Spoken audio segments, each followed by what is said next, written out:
Divine Spirit is everywhere and always present. It is here in this place, in this very moment. It makes itself known through us, as us, and by means of us. There is nowhere where Spirit is not. Spirit is our perfection. If we forget who we really are, we need only remember. In an instant, we return home to our truth. Today in truth, we celebrate our oneness in thought, in word, and in action.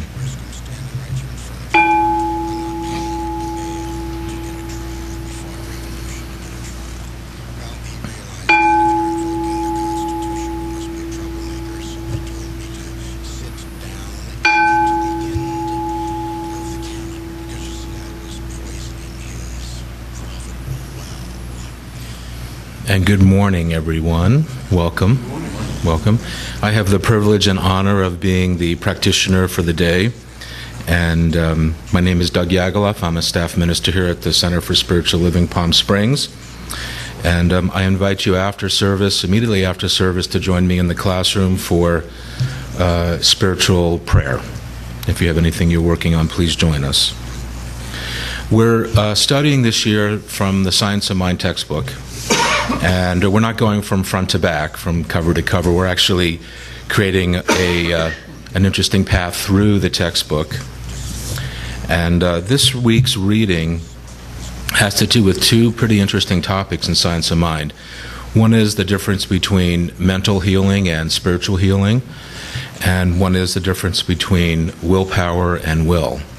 And if you've been in any of my classes, I can engage in those two topics a lot. So I love to draw the distinction between mental healing and spiritual healing, and that's probably an easy idea for most of you to get. We use our mind, we engage our mind to work through the 5 steps. And so that's the mental part of the process, and we're very powerful at working with our mind to get through the affirmative prayer process. Some of us achieve the spiritual moment at the end of the treatment when we release our treatment. So our last step of treatment is the release. Some of us pause through those 5 steps and find some silence in between each of the steps and move into that spiritual moment. The spiritual moment is the sense of oneness. And so we use our mind to build an activity or a process of knowing the truth. That's our mental part of it, and then we arrive at the spiritual moment where we can release all of that mental activity and just know our oneness. Now, we're not waiting for the universe or spirit to heal in any sense. The healing just happened at the moment of knowing our oneness, and that's our spiritual gift, our spiritual birthright. And so Ernest Holmes taught us to use the idea of the mental process and release to the spiritual as our kind of toolkit for healing in our life, emotionally, spiritually, or physical healing. And that's what we learn every day in our practice. The interesting topic for me is about will and willpower. And people have confusion about the two ideas. And I was thinking back to my concept of willpower, which is really strong for me. And I remember as a kid having that feeling that if I just held my attention, which meant all my energy on something, I could will it into being. Is that something you might all think about when you're using your imagination as a kid? If I just held on to that long enough, and we still carry that through to today, I know I do, and it kind of works, and I'll tell you why, but it doesn't work really well. I remember this poem, Starlight, Star Bright, the first star I see tonight. I wish I may, I wish I might, have the wish I thought tonight, wish tonight. Well, that really meant a lot to me as a kid. I really, really felt that could be true if I wished hard enough that whatever I was wishing on would happen. Willpower is when we use our mind to stay so focused on something with the power behind it that we know we can make it happen. The issue is that we're becoming the creator. We're becoming the power of the thing, and we kind of know that the power of the creator is really spirit. So we can use our willpower for our good, to hold on to that desire, but at some point we have to give over to will. which is the inborn essence of God in us. And that's kind of what we learn as we grow up, too. We learn to give up that idea of willpower. I'm still working on it.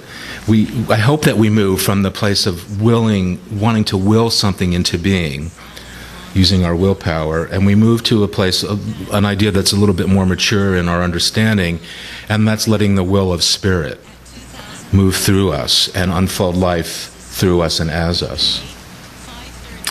Ernest Holmes has tons of quotes, passages in this reading. It's kind of a long reading, and it's really worth your while to make your way through it. And we'll hear Dr. Michael talk probably about will and willpower today, I hope. And no. But I found this really interesting quote in a science magazine about willpower. I wanted to share it with you. The writer says willpower comes with a wicked kickback. Comes with a wicked kickback. That got me right engaged. Willpower. Exerting self-control saps a person's mental energy. I love that. And makes the next desire inevitably becomes along feel more compelling and harder to resist. So if we engage so much with our willpower, we exhaust our mental capacity, and then we get caught up in the next and the next and the next, in that illusion that we can use that willpower to create. He says willpower fluctuates throughout the day, which is really true, rather than becoming a constant personality trait. And that constant personality trait, that constant effortless energy that you use to move through life, to allow Spirit to create through you, is your will. Some of us like to think of the will as our soul. It's our essence. It's our expression of Spirit in our human form and in our spiritual form. And when we release to our will, we allow life to just blossom and bloom and move through us without any resistance, without any tugging or pushing or pulling in our experience.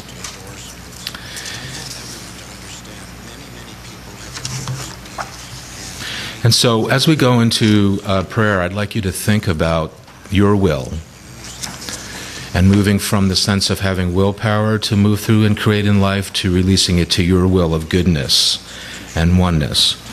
And also, as we do the prayer this morning, the 5 steps, I'd like to pause in between each of the steps and allow the silence to move through you, so that when we're using our mind to engage in the Spirit, we can also leave that moment open for the Spirit to engage in our mind.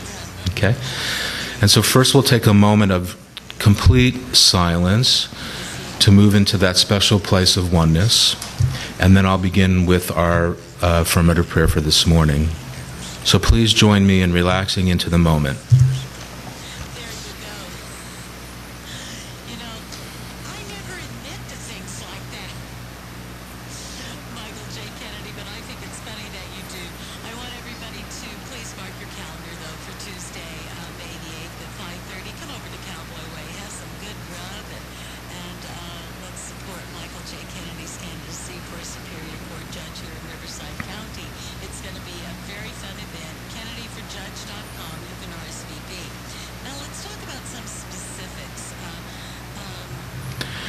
The divine essence of life,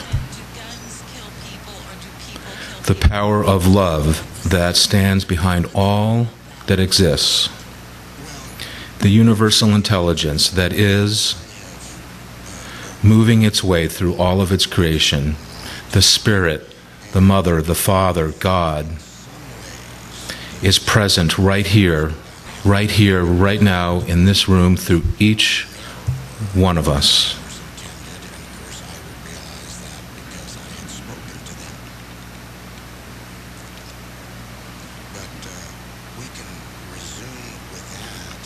And as we open to this truth and know it to be true for each one of us, deep in our heart we know that we are the divine presence, the divine Spirit, the divine love, showing its way in this moment, in every past moment, and every future moment. We know that we are the living embodiment of the pure essence of love that is the universal.